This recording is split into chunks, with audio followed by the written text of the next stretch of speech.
Queridos amigos, irmãos, volte-se comigo à palavra de Deus que se encontra no Evangelho do Senhor através de Mateus. Eu abro no capítulo 14, versículo 1 e versículo de número 2. Mateus capítulo 14, versículo 1 e versículo de número 2.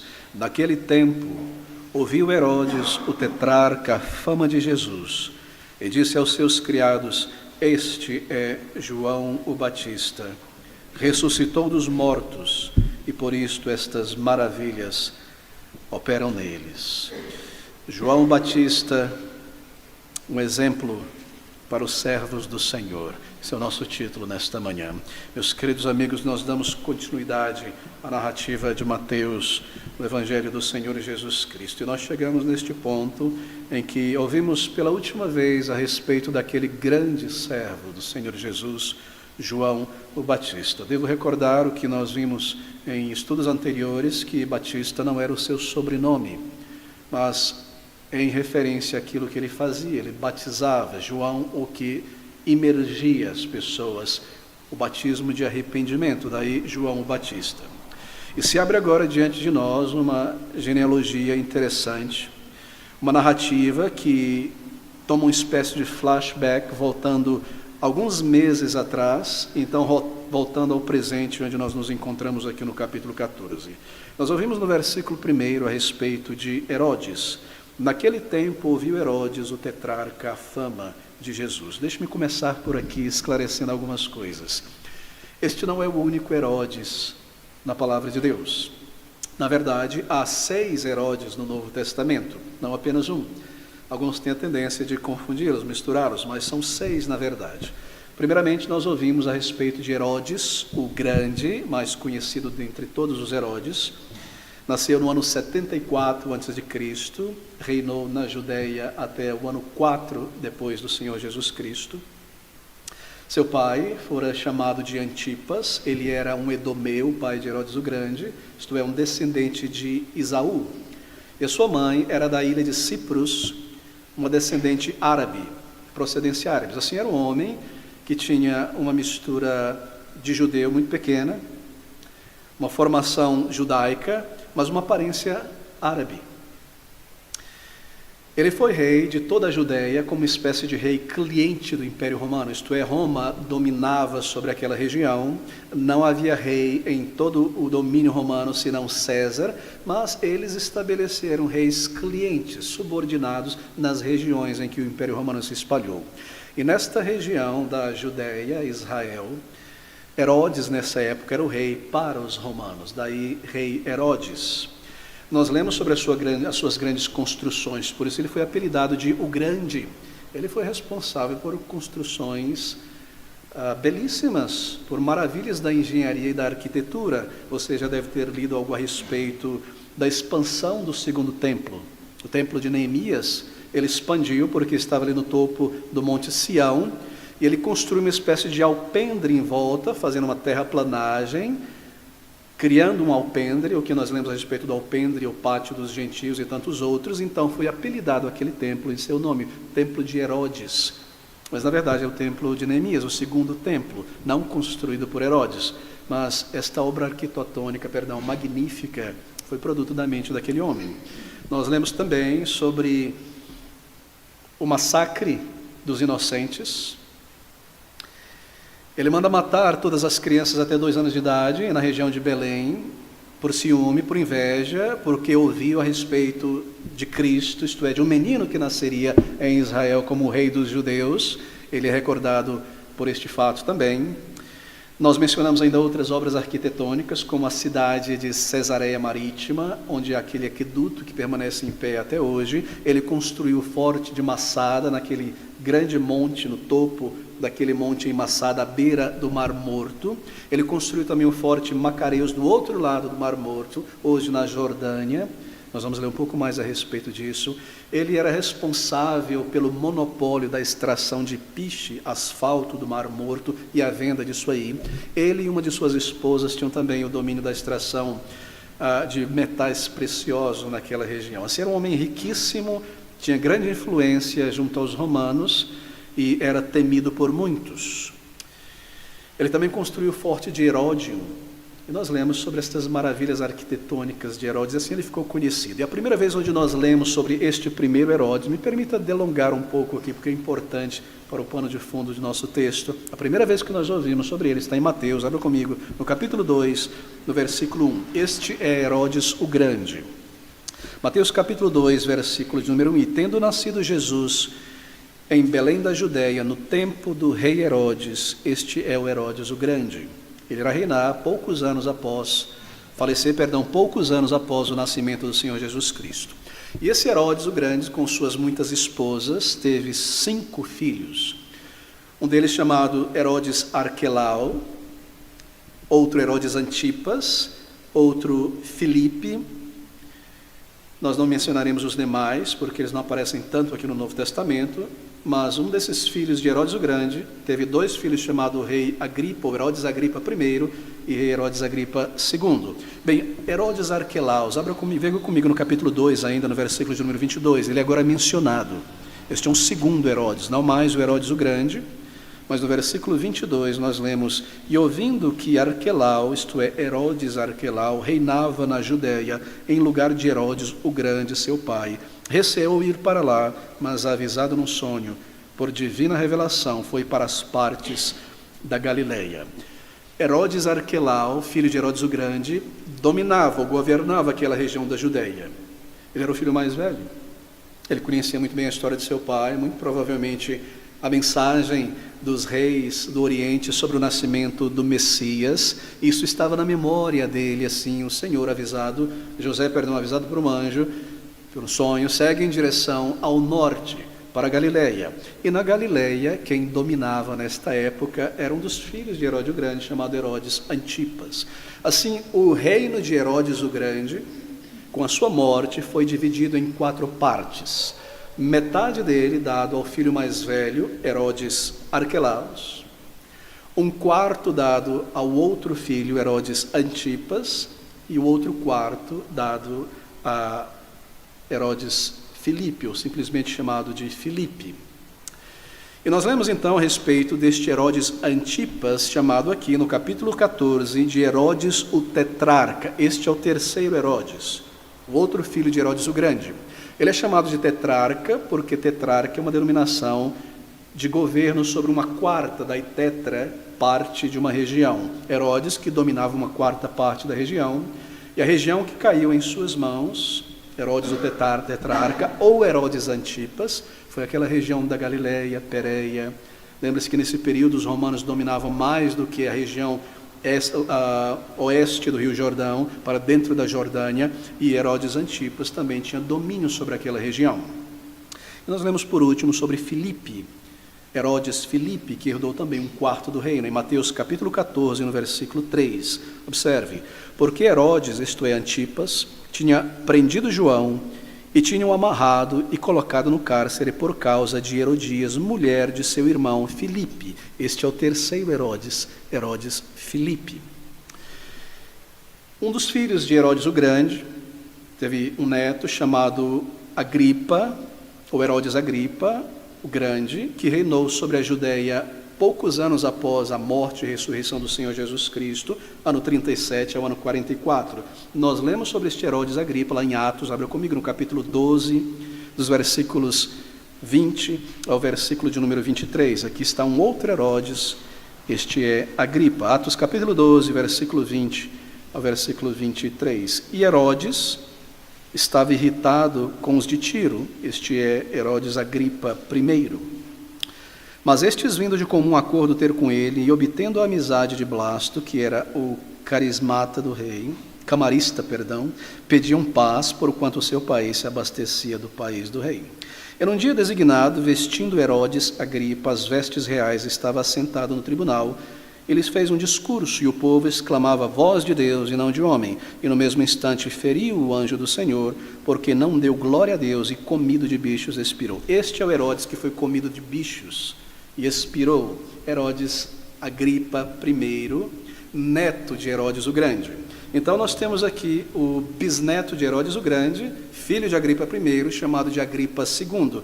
Nós lemos sobre ele em Atos capítulo 25, no versículo de número 22. Este é Agripa II, Atos 25, rapidamente, meus queridos.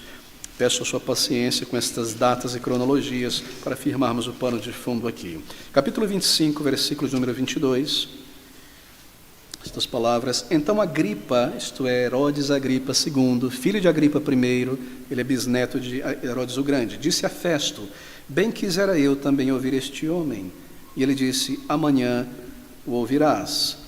Versículo 1 do capítulo 26. Depois Agripa disse a Paulo: é permitido a ti que te defendas. E aqui nós temos a defesa de Paulo. Então nós temos Agripa II, ou Herodes Agripa II, com quem Paulo se encontra, faz a sua defesa. Nós temos Herodes Agripa I, pai do segundo, que prende Pedro. Nós vemos a igreja orando por Pedro, a libertação dele e João. Nós temos Filipe, ou Herodes Filipe, que reinou uma parte do reino, esposo de Herodias. Nós temos Herodes Antipas, o tetrarca da região da Galileia e Pérea. E nós temos Herodes Arquelaus, que herdou metade do reino, e então Herodes o Grande. Assim é importante que fique claro isso, porque nós vamos ouvir esses nomes ao longo da narrativa de Mateus muitas vezes. Bem, queridos amigos, de volta então ao nosso texto em Marcos, ou melhor, Mateus capítulo 14. Observe o versículo 1, nós seguiremos. Naquele tempo ouviu Herodes, o tetrarca, ou Herodes Antipas, a fama de Jesus. Herodes, o tetrarca, regente, naquele período, da região onde o Senhor Jesus Cristo passou a maior parte do seu tempo e ministrou a palavra, curou milhares de pessoas, a sua fama se espalhou por todo lugar. Ele tinha nesta época um palácio na cidade de Tiberíades. Tiberíades ficava na margem do lago da Galileia. Se você puder visualizar geograficamente, ali está o Rio Jordão vindo do norte da Síria, descendo e desaguando no lago da Galileia, apelidado de Mar da Galileia por ser muito grande. Na região oeste, tem-se a cidade de Cafarnaum, tem-se a cidade de Tiberíades. Tiberíades foi construída por Herodes o Grande e agora mora o seu filho. Ele também possui um palácio de residência do outro lado do Rio Jordão, onde é a Jordânia hoje, às margens do Mar Morto, chamado Macareus. Ali também é onde ele ficava muitas vezes. E aqui no capítulo 14, nós leremos sobre uma festa natalícia que ele irá realizar. Isso acontece nesse forte Macareus, à beira do Mar Morto, no lado oriental do Mar Morto. O seu pai, Herodes o Grande, havia dividido aquela terra entre os seus filhos, e este Herodes o tetrarca é chamado ali no capítulo 9 de rei. Mas mais uma vez, ele não era rei, isso era uma cortesia que era feito por ele, por ser um governador grande daquela região. Era notória a sua fama também pela sua maldade. Ele herdou muita coisa de seu pai, mas não herdou a astúcia de Herodes o Grande. Em determinado momento, ele busca de fato dos romanos o título de rei, como seu pai, como Herodes o Grande. E nós lemos que ele vai a Roma, na história, isto é, ele se encontra com o imperador da época, Calígula, e pede o título de rei daquela região da Judeia. Ele não recebe este título. Ele é extirpado de todos os seus direitos de governo e banido para a cidade de Lyon, na França, dos Gaules na antiguidade. Esse é o pano de fundo da história. E aqui nós lemos então, naquele tempo, ouvindo este homem, a fama do Senhor Jesus Cristo. Queridos amigos, o contexto é esse. Naquele tempo, que tempo? Quando o Senhor Jesus Cristo enviou os seus discípulos a pregarem o Evangelho por toda aquela região. Veja comigo em Marcos capítulo 6, versículo de número 7 e versículo 12. Chamou a si os 12 e começou a enviá-los a 2 e 2 e deu-lhes poder sobre os espíritos imundos. Versículo 12. E saindo eles, os apóstolos pregavam que se arrependesse. Esse é o tempo, é nesse contexto. Os discípulos foram enviados, algum tempo passou, e eles retornam ao Senhor Jesus Cristo, e é neste tempo, quando a fama de Cristo se espalha por toda aquela região com a pregação dos seus discípulos, que Herodes, pela primeira vez, ouve a respeito do Senhor Jesus Cristo Salvador. É impressionante, não é? Quando a fama do Senhor Jesus Cristo já tinha se espalhado por todo Israel, porque aqui já são 2 anos de pregação pública do Senhor Jesus Cristo, somente agora, naquele tempo, um homem tão eminente como Herodes, o tetrarca Antipas, ouve pela primeira vez a respeito do Senhor Jesus Cristo. Não é impressionante, nessa altura do campeonato, assim por dizer? Somente agora, todo mundo em Israel sabia a respeito do profeta de Nazaré, do Filho de Deus, do Filho do Homem, como eles mencionavam. Mas este homem, que deveria saber tudo da região que governava, não tinha ouvido sobre o Senhor Jesus Cristo até então. Queridos amigos, há muitas implicações aqui, não é? Nos parece que a corte de Herodes, o tetrarca, era uma corte muito irreligiosa. Ninguém da sua corte reportou a Herodes um único milagre do Senhor Jesus Cristo. Ele tinha toda a sua corte, soldados, representantes, outros subgovernadores nas regiões, e ninguém falou para ele: ó grande Herodes tetrarca, há um homem, um profeta em teu domínio que tem feito isso. Nem mesmo em sentido político, para diverti-lo, pode ser que a multidão se volte a ele, o tome como rei. Nada é informado a ele sobre o Senhor Jesus Cristo. É muito provável que a conversa daquela corte de Herodes em Tiberíades ou lá em Macareus eram aquelas conversas frívolas típicas da corte de reis ímpios.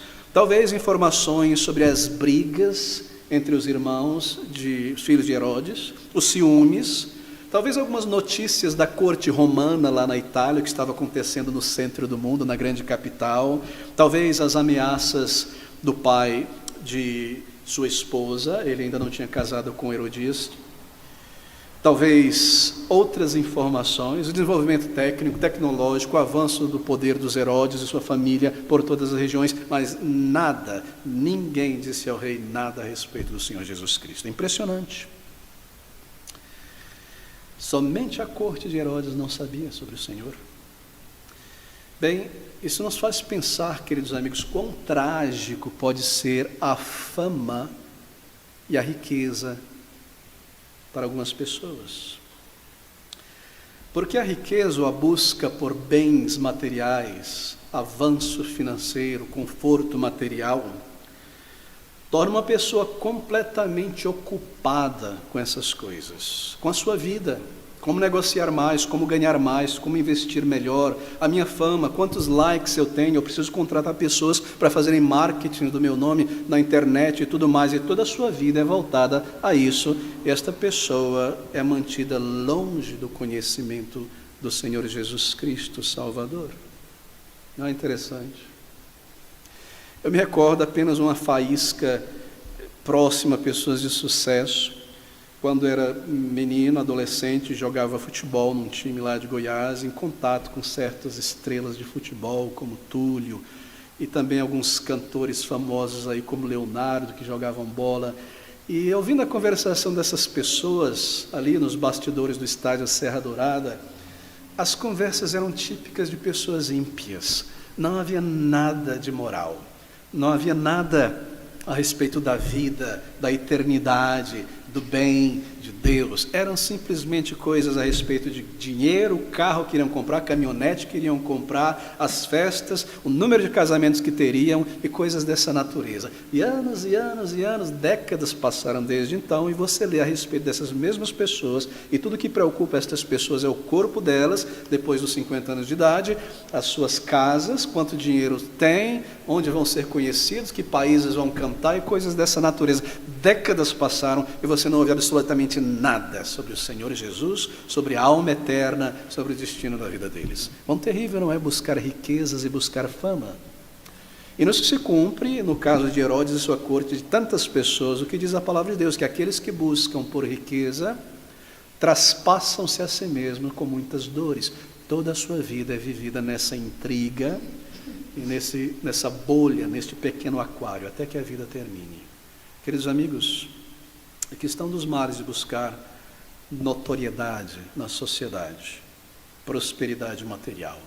Deixe-me transferir isso um momento para o nosso arraial cristão evangélico reformado. É muito triste ver em nossos dias aquilo que tem o apelidado de culto aos heróis. culto a grandes personalidades no meio cristão. Este grande bispo, aquele grande pregador, esse grande teólogo reformado. E como essas pessoas são insufladas a promoverem a si mesmas e a projetarem a si mesmo na internet e viverem atrás destas coisas. E você observa em nossos dias como o Evangelho muitas vezes e a palavra de Deus se torna secundária em relação à notoriedade do pregador. Não é triste que homens que deveriam saber mais e conhecer estas verdades, aplicarem a sua própria vida, não fazem? E o que vê agora é uma competição de quem mais tira retrato e põe no Facebook, na internet. Eu quero uma foto do meu rosto de todos os ângulos possíveis, com todas as camisetas possíveis. Lembre de mim, fale de mim. Eu vou colocar vídeos sobre todo tipo de coisa, ainda que sejam coisas irreverentes ou indecentes, o que não é correto para se falar ou lidar em público, tanto faz. Este é um herói. O que ele diz está sancionado, é um oráculo, já a palavra de Deus deixou de ser a autoridade. Queridos irmãos, alguns chegam mesmo a dizer que buscam notoriedade no meio público para poderem espalhar o Evangelho. Não é impressionante isso? Mas outros dizem que buscam relevância nos seus escritos para poderem dialogar com o mundo ateu e com as filosofias. Não é interessante? Mas deixe-me recordar a todos aqui que notoriedade e relevância não são vocações cristãs, são tentações. Marque isto, mantenha isto em mente. Bem, nós lemos essas palavras então.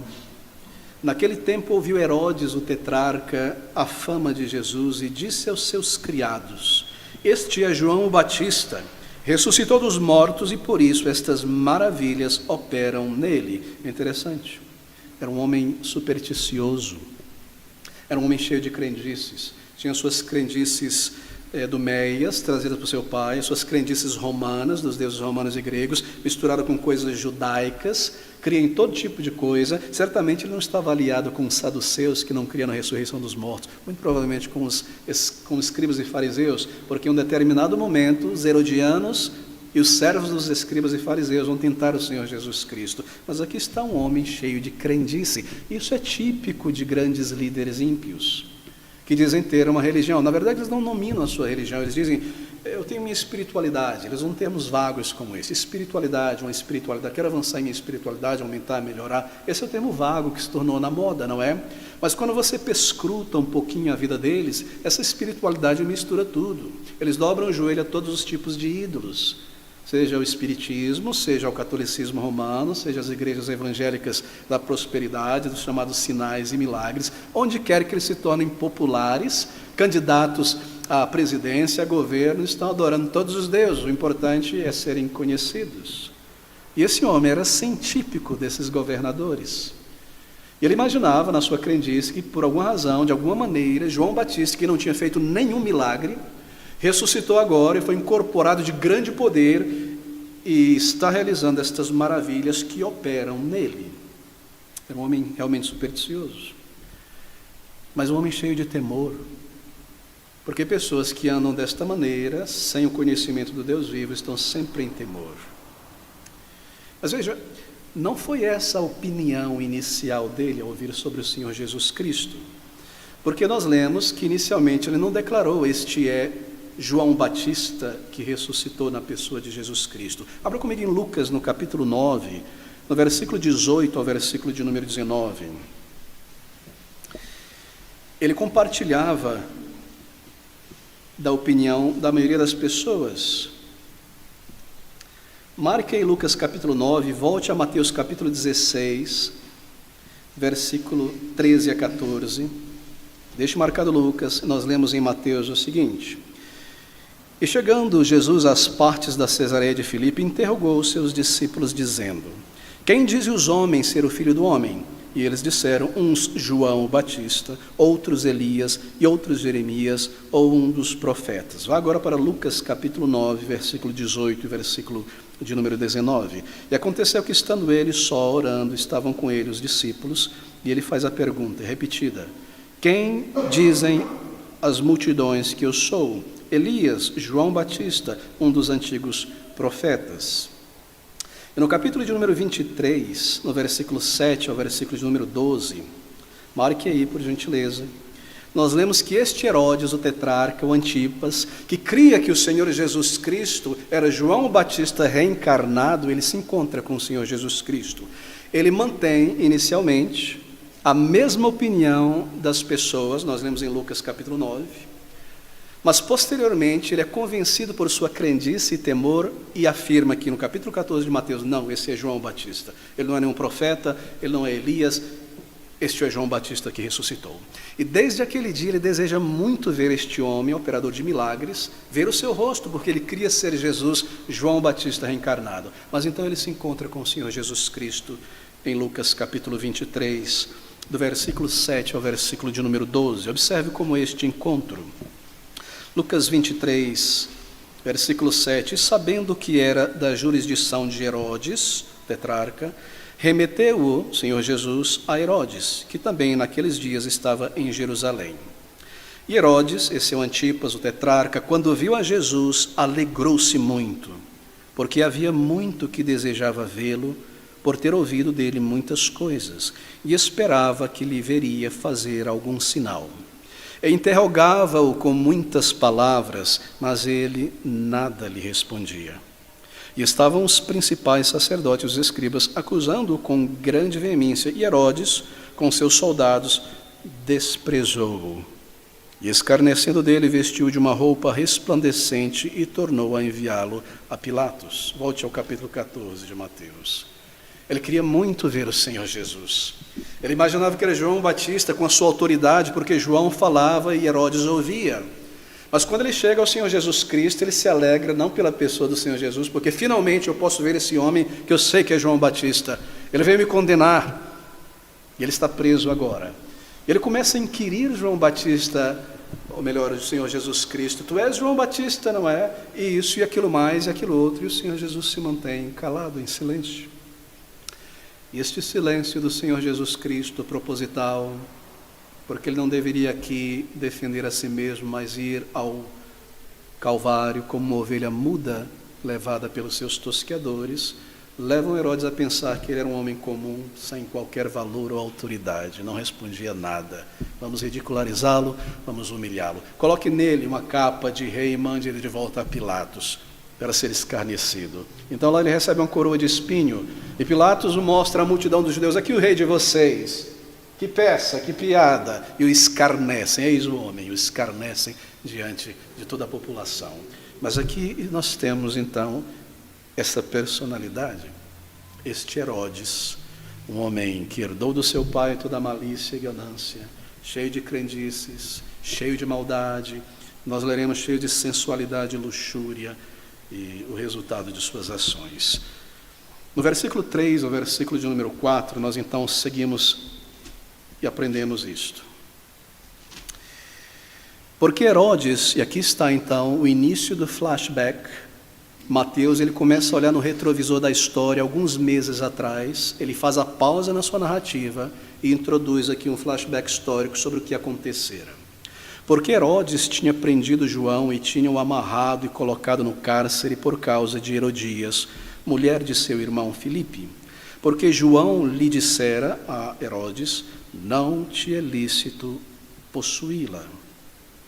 Não te é lícito possuí-la.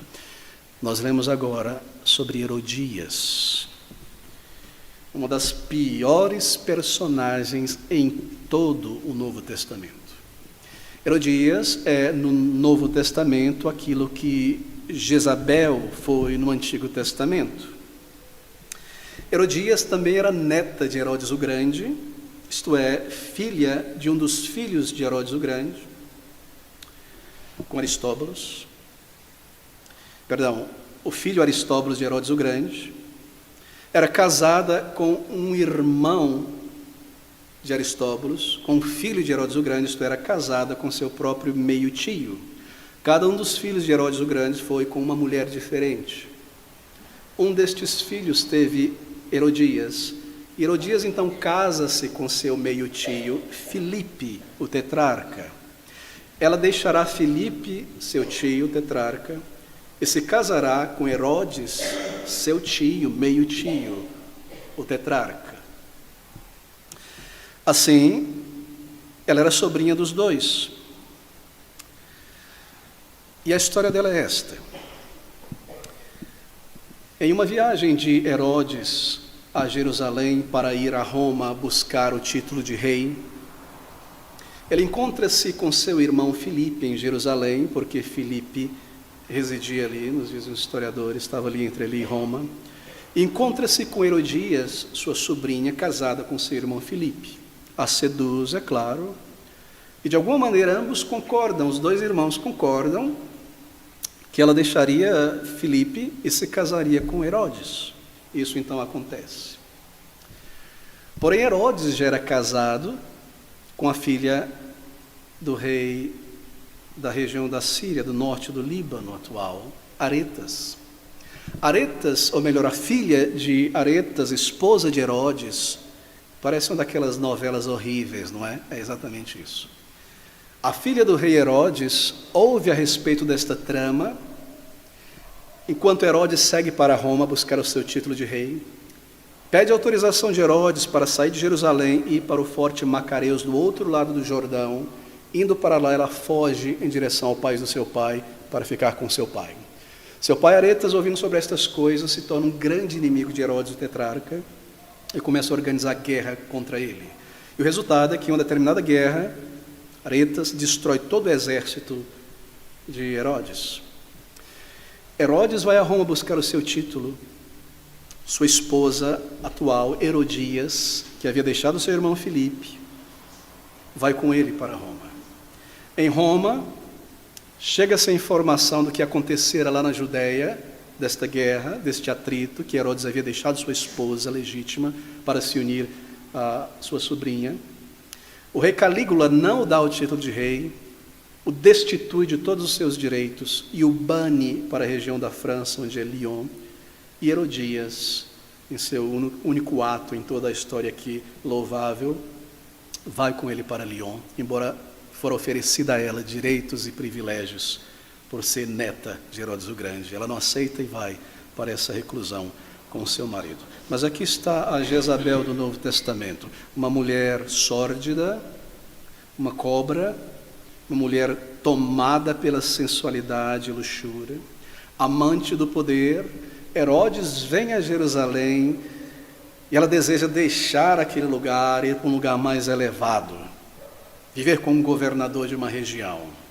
Ela queria ser conhecida. E as coisas se organizam desta maneira. Mas nós lemos que, porque Herodes reinava na região onde João Batista pregava, que João Batista, sabendo disso, condena a atitude de Herodes, porque era um vexame. Porque Herodes tinha prendido João e tinha o amarrado e colocado no cárcere por causa de Herodias, mulher de seu irmão. Veja, porque João lhe dissera, está no presente contínuo, e continuava dizendo, não te é lícito possuí-la. E disse a ele muitas vezes, presencialmente, porque Herodes o ouvia muitas vezes.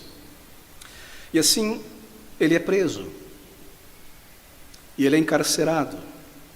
E o lugar onde ele é encarcerado é neste forte Macareus, do outro lado do Mar Morto, onde é a Jordânia agora, no topo de um grande monte. E nós lemos também em Lucas que porque João Batista havia declarado estas palavras de condenação, não te é lícito casar com Herodias, que Herodias desde então espiava por uma oportunidade para matá-lo. Certamente ela tentou influenciar Herodes muitas vezes a fazer isso, a se livrar logo dele. Quem era essa pedra no caminho? Esse homem que me envergonha diante da sociedade, dizendo que o que eu estou fazendo é errado, que não é lícito. Bem, não lhe era lícito. Ilícito aqui é em relação à lei. Era ilegal nas leis judaicas o casamento. Era ilícito primeiro porque era um incesto, e segundo porque ele não poderia casar com a esposa do seu irmão, estando ela ainda viva. Abra comigo em Levíticos capítulo 18, versículo de número 16. Aqui está a lei. Levítico 18, 16. A nudez da mulher de teu irmão não descobrirá, é a nudez de teu irmão. Não lhe era permitido casar com ela, com a esposa de seu irmão, enquanto o irmão estivesse vivo. Todavia, se Filipe, o seu irmão, estivesse morto, ele não somente poderia, como deveria, casar-se com ela e dar posteridade, continuidade ao nome do seu irmão. Mas não o que acontece. Assim ele é condenado por João Batista não te é lícito possuí-la. No cárcere está João. Nós lemos que Herodias buscava por uma oportunidade para aniquilá-lo. Era pedra de tropeço no caminho dela. Ela queria ser uma rainha. Ela queria que seu marido tivesse o título de rei.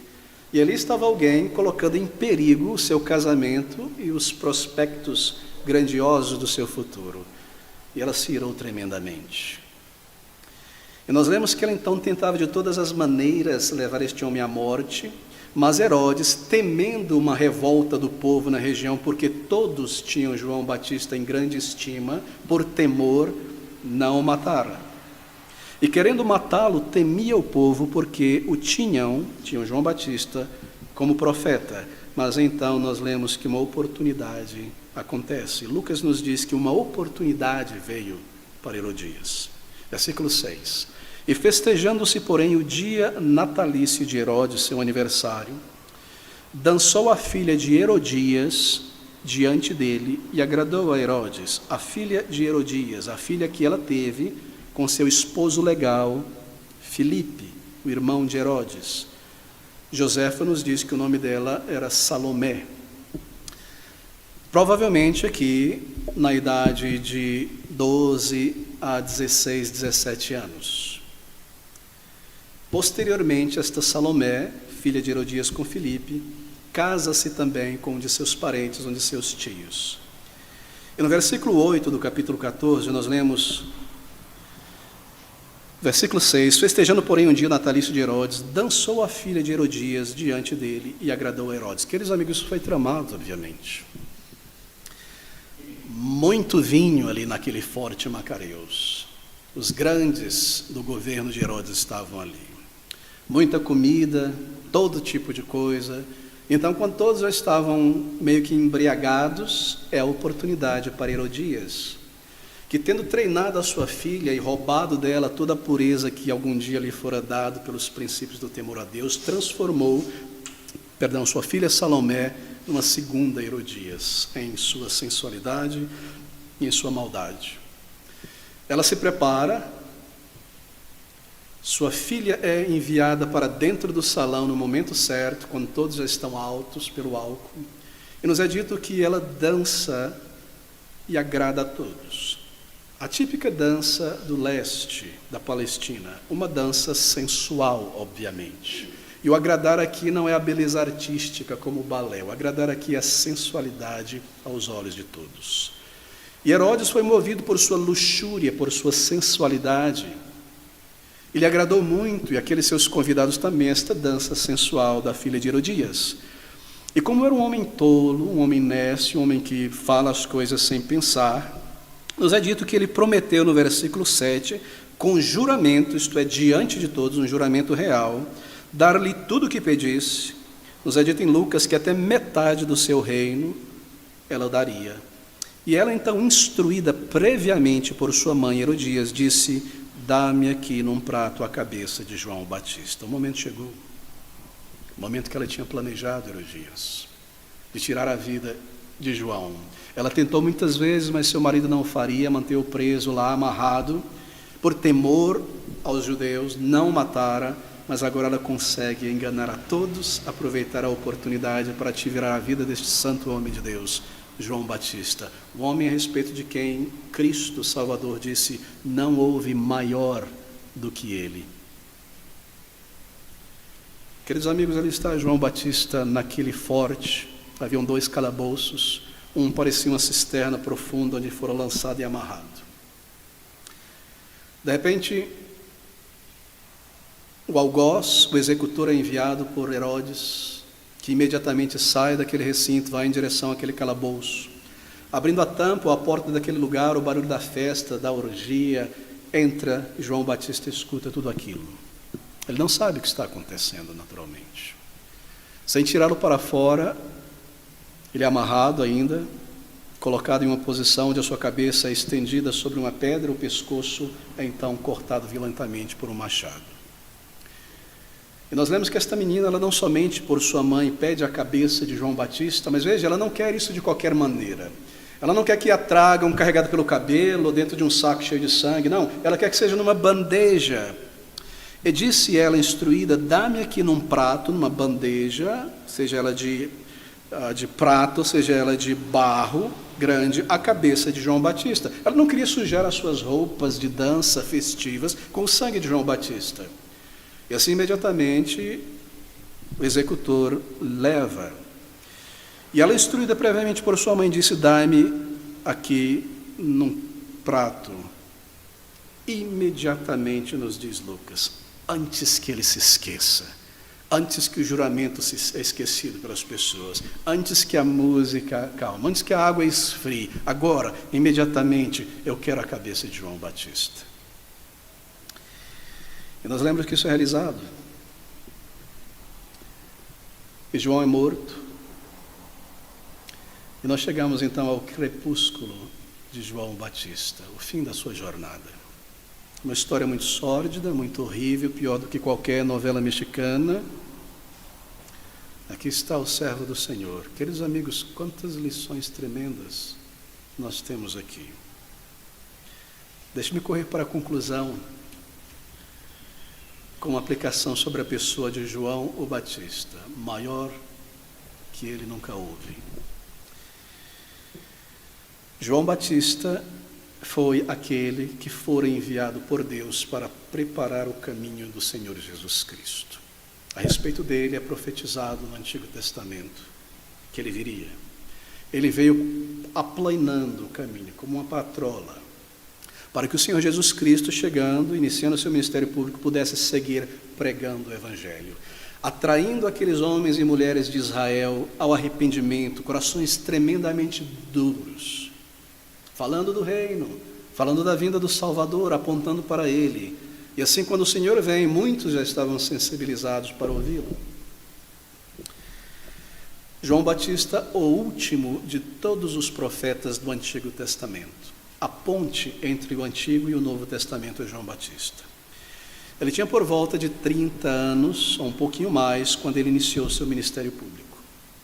Filhos de Zacarias e Isabel, pais idosos, separados pelo Espírito para esta obra, chegando à sua vida, a adolescência, a juventude, se isola em regiões desérticas de Israel, em comunhão com o Senhor, para estudar a palavra do Senhor, para orar ao Senhor e preparar-se para o seu ministério. Seu pai Zacarias, sacerdote em Israel, não confunda Zacarias aqui com o profeta Zacarias, mas o pai de João Batista. Nos é dito que ele entra no templo em determinado momento, Zacarias, para oferecer incenso, e um anjo do Senhor aparece a ele e anuncia o nascimento de João Batista. Foi dito a Zacarias pelo mesmo anjo que o seu filho viria como um precursor do Messias, seria um grande evangelista e seria cheio do Espírito Santo desde o ventre. Maravilhoso. Isso está registrado no capítulo 3, versículo 1 a 6. Zacarias, ao ouvir estas coisas, teve dúvida, talvez como Abraão e Sara, já era um homem de idade, e por ter duvidado do anjo, ele foi afligido com mudez, até o dia em que João foi levado, apresentado no templo, tendo nascido, circuncidado, e recebeu o seu nome, João Batista, sua voz então volta. E nos parece que ele gastou, João, a maior parte da sua vida adulta ali em comunhão com o Senhor, relativamente sozinho, em áreas desérticas da Judeia, até o momento quando deveria iniciar o seu ministério e anunciar a chegada do Salvador. Ele se vestia como um profeta do Antigo Testamento, como Elias, roupa de pelos de couro, um cinto de couro, comia e se alimentava de coisas silvestres, como mel e gafanhotos, que eram comidos naquela época. E assim começou a pregar e a batizar pessoas com o batismo do arrependimento. E se você se voltar comigo ao versículo 28 do capítulo 3 de João, nós lemos então sobre o final do seu ministério. Dou um salto muito grande aqui. João capítulo 3, versículo 28. Os seus discípulos perguntam, no ápice da fama de João Batista, sobre ele, é ele o Cristo? E ele responde, vós mesmos me sois testemunhas de que disse, eu não sou o Cristo, mas sou enviado adiante dele. Aquele que tem a esposa é o esposo, mas o amigo do esposo que lhe assiste e o ouve, alegra-se muito com a voz do esposo. Observe, assim pois já este meu gozo está completo. Aqui é concluída a sua obra. Ele pregou sobre o Messias. Então, em um determinado momento, o Senhor Jesus Cristo vai para ser batizado. Ele aponta diante de todos os seus discípulos a multidão. Eis ali o Cordeiro de Deus que tira o pecado do mundo. É necessário agora que ele cresça e que eu diminua. E tendo visto o Senhor e ouvido o Senhor falar, ele nos diz aqui então em João: este meu gozo está agora completo. E é em pouco tempo então depois que ele é preso, amarrado e levado ao calabouço por Herodes e colocado ali naquele fosso no Forte Macareus. E aqui termina esse flashback, que vai do versículo 3 do capítulo 14 até o versículo de número 12. Ele é silenciado. Nós recordamos também que em um determinado momento em que ele estava preso, temores passam por sua mente. Pense comigo, um passarinho que voava livre nos campos, agora dentro de uma gaiola. Enquanto ele estava preso ali no topo daquele monte, naquele forte, no calabouço, o Senhor Jesus Cristo estava comendo e bebendo com fariseus e pecadores. Ele continuava andando para cima e para baixo como alguém que nasceu em Nazaré, um homem simples, vestido de roupa simples. E uma dúvida surge no coração de João Batista: seria ele o Messias? Em Mateus capítulo 11, no versículo 2 ao versículo de número 6, nós lemos que os seus discípulos que tinham acesso a ele no Forte Macareus e o visitavam e auxiliavam, alguns deles foram enviados por João Batista a levar essa pergunta ao Senhor Jesus. Mateus capítulo 11, versículo 2 e 6. E João, ouvindo no cárcere falar dos feitos de Cristo, enviou 2 dos seus discípulos a dizer-lhe: és tu aquele que havia de vir, ou esperamos outro? Qual é o sentido dessa pergunta? Bem, certamente ele entendia as profecias sobre o Messias, sobre a sua humilhação e sobre a sua glória. Ele pensava assim: o Senhor está pregando e ensinando, mas onde está o reinado? Acaso haverá outro que irá completar esse ministério? Esta é a raiz. Ele não tinha incredulidade, ele não duvidou da messianidade do Salvador. Mas ele não via ainda aquela glória, aquele esplendor que ele havia lido a respeito no Antigo Testamento sobre o Messias. Nós não podemos condenar João Batista. Conheço pessoas que em situação bem menores de desafio do seu testemunho negaram o Salvador. Aqui está um homem preso, braços e pernas, amarrado no calabouço, por 10 meses nessa altura. O Senhor Jesus Cristo então responde àqueles discípulos e conforta o coração de João. E nós lemos no capítulo 11, no versículo de número versículo de número 4, e Jesus respondendo disse-lhes: ide anunciai João as coisas que ouvis e vedes. Os cegos veem, os coxos andam, os leprosos são limpos e os surdos ouvem, os mortos são ressuscitados e aos pobres é anunciado o evangelho. Bem-aventurado é aquele que não tropeçar, escandalizar-se em mim, como os moradores de Nazaré, isto é. O Senhor não diz sou eu, ele simplesmente entrega todas as provas. E João conhecia muito bem Isaías capítulo 52 e 53, onde Isaías coloca em sua voz as palavras do Messias, dizendo sobre ele, quando ele viria, que o Espírito do Senhor Deus está sobre mim, porque me ungiu para pregar libertação, curar os quebrantados de coração, dar vista aos cegos. E essa é a resposta que o Senhor Jesus dá a João. Observe, os cegos têm vista, os pobres são evangelizados. E esta resposta traz grande conforto, segurança ao coração de João Batista. É muito interessante, queridos irmãos. Deixe-me trazer uma aplicação bíblica aqui. Ele teve dúvidas, digamos, sobre o reino de Deus em um determinado ponto, fé, talvez sobre o seu próprio ministério. Será que eu errei? Será que eu apontei para a pessoa incorreta e desviei muitas pessoas? Aqui estou eu sofrendo, eu não esperava isso. Mas as suas dúvidas o levaram a Cristo, a enviar mensageiros a Cristo. Deixe-me dizer isso. Dúvidas sobre a fé, sobre Deus, ou nos levam ao Senhor, ou nos afastam dele. é um de dois. E eu tenho observado isso muitas e muitas vezes. Dúvidas sobre a fé, sobre o Senhor, ou nos levarão mais a Cristo, para inquirir dele em sua palavra e sondar essas dúvidas. Porque eu creio no Senhor, e na sua palavra não vai ser uma pequena pedra no meu caminho que vai me derrubar, me escandalizar para fora do caminho do Senhor. Assim, dúvidas que parecem nós teológicos, ou sentimentos, ou ideias, devem nos levar ao Senhor, e nele está a resposta. Ou dúvidas nos afastarão de Cristo. E essas dúvidas muitas vezes são subterfúgios para o pecado. Mas aqui está João Batista, o exemplo para nós. Há dúvidas que às vezes cruzam a mente. Talvez uma situação difícil, e você diz a si mesmo, eu fui salvo pela graça de Deus, mas me vejo em tantas dificuldades, as pessoas parecem agora me detestar, e me perseguem, tentação de todos os tipos. O que está acontecendo? Será que eu nasci de novo, de fato? Isso deve lhe levar a Cristo. E a buscar aos pés do Senhor Jesus clareza sobre estas coisas. E se você faz isso, logo você descobre o que o Senhor Jesus ensinou, que a vós é dado não somente o crer, mas padecer perseguição. Aqui está. Me foi ensinado erradamente por um falso evangelho, embora eu crie em Cristo, me disseram que depois que eu sou salvo, não tem mais enfermidade, não tem mais pobreza, não tem mais nada. Você é cabeça, você não é cauda, e tudo começa a dar errado. Como pode ser? Será que eu não tenho fé? Deus não me ouve? Não se afaste do Senhor, afaste do falso evangelho, dos falsos ensinadores, nunca de Cristo. Eu estou seguindo pela minha vida cristã e alguém que se diz um cristão dá um mau testemunho na minha família e faz algo tão horrível, e trai o que seja, eu não vou mais buscar a igreja. Cristo nunca traiu a ninguém. O nosso olhar está nele. Mas quando há um subterfúgio para o pecado, então nós abraçamos essas coisas e nos afastamos do Senhor. Aqui está o exemplo de João Batista para nós. João Batista foi um homem muito sério, um homem grave no exercício do seu ministério.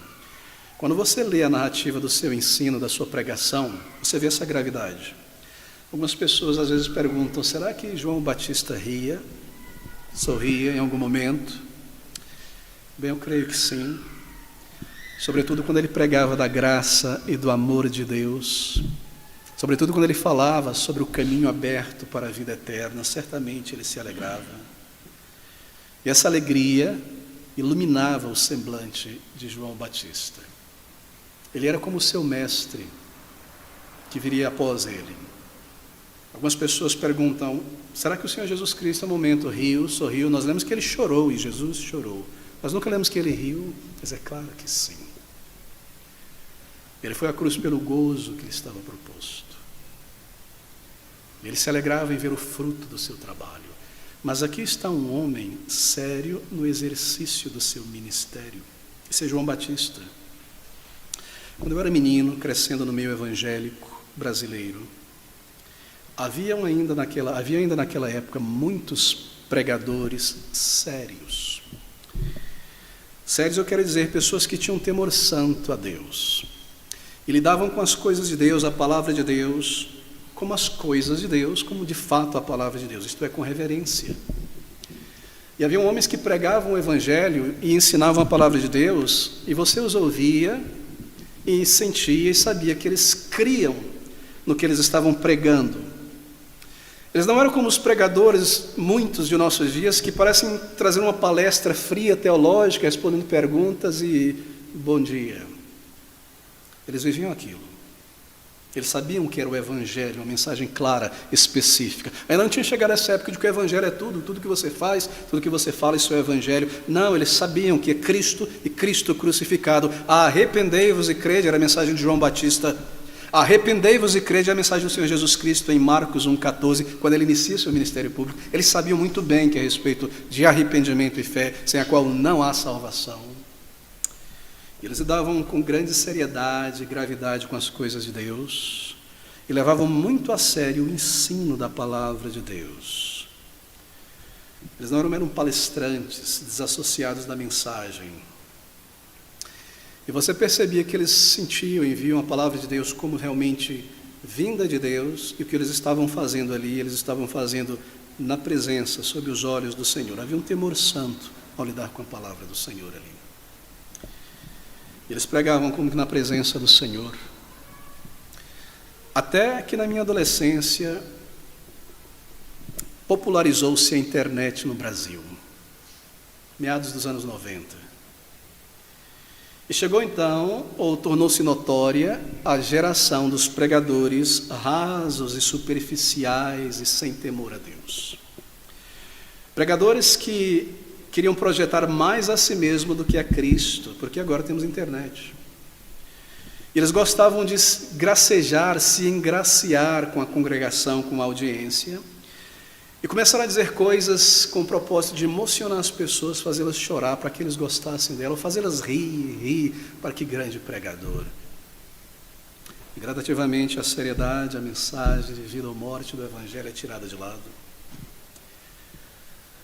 E surgem os pregadores que não conseguem passar 2 minutos sem contar uma piada, ou falar sobre o jogo de um time, ou coisas dessa natureza.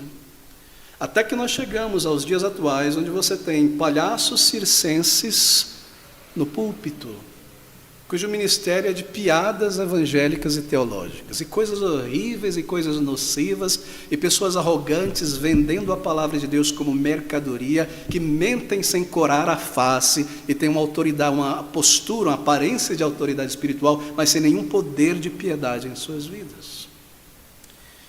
Pessoas que projetavam a si mesmo do púlpito como grandes personalidades, mais baseado no carisma e nas técnicas pessoais do que na verdade, mais baseados em controle de audiência aprendido no jornalismo, na rádio e comunicação, do que a palavra.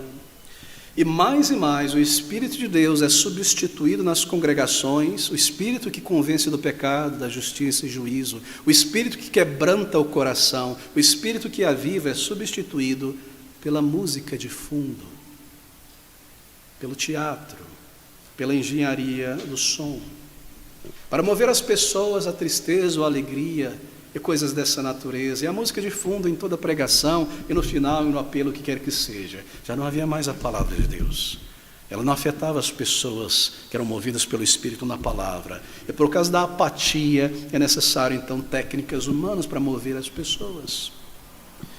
E nós vemos isso agora em toda parte, pregadores que não parecem crer no que estão ensinando, pelo menos é o que transparece na maneira como eles lidam com a palavra de Deus, com o reino de Deus, com as coisas de Deus. Na maneira como apresentam essas verdades gloriosas, não parece glorioso no ensino deles. A maneira como se portam no púlpito, mais como condutores de plateia, de audiência e coisas dessa natureza.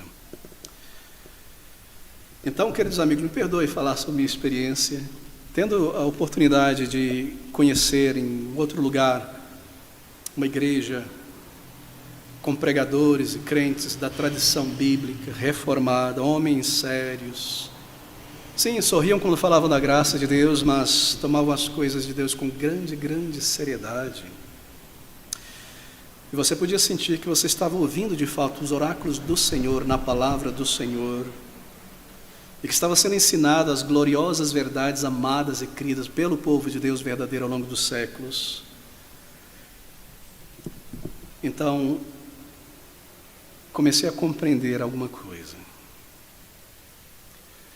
Que a igreja, ela não era o que ela é hoje.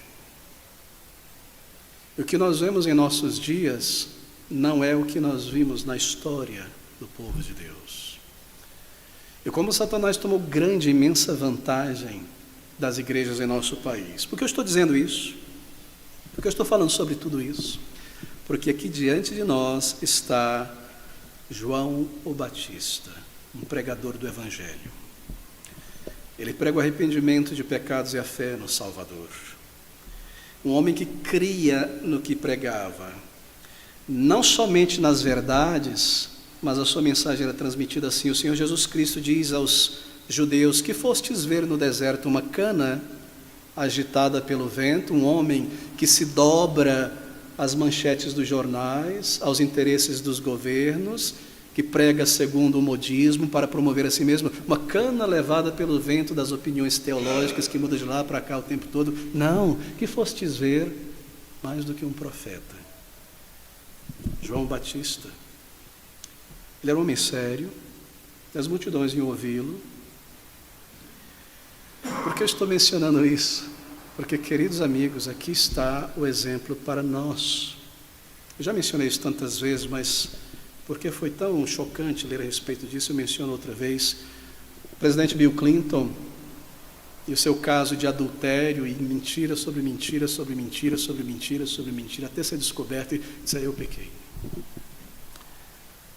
Em um determinado momento, muito próximo de um pregador muito famoso nos Estados Unidos, quase centenário, morreu recentemente. Esse pregador, que era quase o pastor dos Estados Unidos, sempre orava antes das posses dos presidentes, disse em público, eu perdoo Bill Clinton. Eu o perdoo? Um homem perdoando os pecados de outro. Porque ele é um homem muito tremendo, ele é um homem muito... ele tem um charme muito grande, é normal que as pessoas pulem em cima dele, e eu conheço as fraquezas das pessoas, eu o perdoo pelo que ele fez. Queridos amigos, e aquele homem, em vez de deixar a presidência, continua. E o que nós temos aqui, este foi Billy Graham.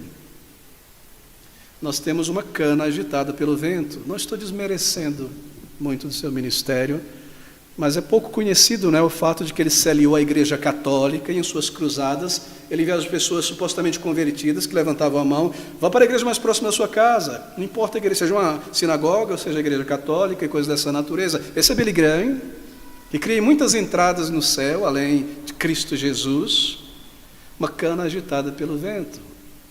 Por que eu menciono isso? Porque, queridos amigos, o nosso exemplo está na palavra de Deus. É ruim, não é, ler essas coisas, ouvir sobre essas coisas, mas a raiz de tudo isso está aqui. Ele não transigia a palavra de Deus, e por não fazer isso foi preso, e foi levado à morte. Ele poderia muito bem ter dito, não, essa é uma coisa muito pequena, o que é que eu estou fazendo, lidando com a vida privada de Herodes, deixa eu pregar o evangelho, vou me meter nessas coisas. Não. Herodes, não te é lícito pela lei de Deus. Bill Clinton, você está perdoado. Você não pecou, eu te perdoo. Continue no seu ofício. Não é triste, queridos amigos, o que nós vemos em nossos dias? Ele carregava uma heráldica, um banner, um título, uma bandeira, uma faixa. E nesta heráldica, nesse título, nesta bandeira que João Batista carregava, estava escrito: é necessário que Cristo cresça e eu diminua. Caso nós vemos isso em nossos dias, nós precisamos ver e ser diferentes nesse mundo. Na igreja, uns com os outros, na internet, na sociedade. É necessário que o Salvador, o Senhor Jesus, cresça e seja conhecido, glorificado. E nós, servos às vezes tão inúteis, diminuídos. Nós ouvimos sobre João Batista, seu caráter, sua mensagem, sua postura como pregador, sua prisão, sua execução. E aqui estão as suas palavras, em João 3. É necessário que ele cresça e que eu diminua. Sabe o que isso quer dizer para nós? Fechando. Os teus negócios, os meus negócios, devem dar lugar aos negócios de Cristo. É para isso que nós estamos aqui ainda. Porque o Senhor, ao nos salvar, não nos levou imediatamente para a eternidade. Tudo que nós estamos fazendo aqui podemos fazer lá, porque é algo que nós não podemos fazer na eternidade. Pregar o Evangelho, representar o Salvador. Isso deve ser feito aqui, esse é o nosso negócio neste mundo. A nossa breve jornada, o restante dos nossos dias deve ser proclamar o Salvador, as virtudes dele em nossa vida e o seu Evangelho da graça redentora. A glória de Cristo deve ser tudo para nós. Tua propriedade, teus poderes, tua influência, teus recursos, teu intelecto, tudo que você tem, deve ser para propagar Cristo, porque tudo isso pertence a Ele. Toda boa dádiva vem de Cristo. O que é que nós temos que não nos foi dado? Pergunta o apóstolo Paulo. É assim que nós devemos pensar. Dia após dia, ano após ano, Ele deve crescer na minha agenda, no centro dela, no meu pensamento, no meu interesse, no meu louvor, na minha emoção, na minha estima. É necessário que Ele cresça, e não os partidos políticos, e não os homens deste mundo, e não os servos. Cristo, queridos amigos. Eu devo colocar meu peso e minha influência em dar suporte à causa do Senhor Jesus Cristo. Que Ele cresça e que nós diminuamos. Mais atenção nele ao conversarmos, menos em nós. Fale menos sobre si mesmo. Menos sobre suas dores, tristezas, o que quer que seja, mais sobre o Senhor. É necessário que Ele cresça em nossas conversações. E apareça e seja evidente. Nós nos interessamos pelo reino dEle, falemos sobre o reino dEle. É claro, isso foi verdade a respeito de João Batista. Toda a sua vida, toda a sua mensagem se resume nisso. É necessário que ele cresça. Hoje, ao longo da semana, as coisas dele, o reino dele, a pessoa dele, nossa estima por ele. Eu concluo aqui, queridos irmãos, que palavras tão maravilhosas, não é? É necessário que o Senhor Jesus cresça e Ele seja glorificado e o seu reino avance. Que o Senhor nos abençoe a viver isso, ajudados pelo seu Espírito.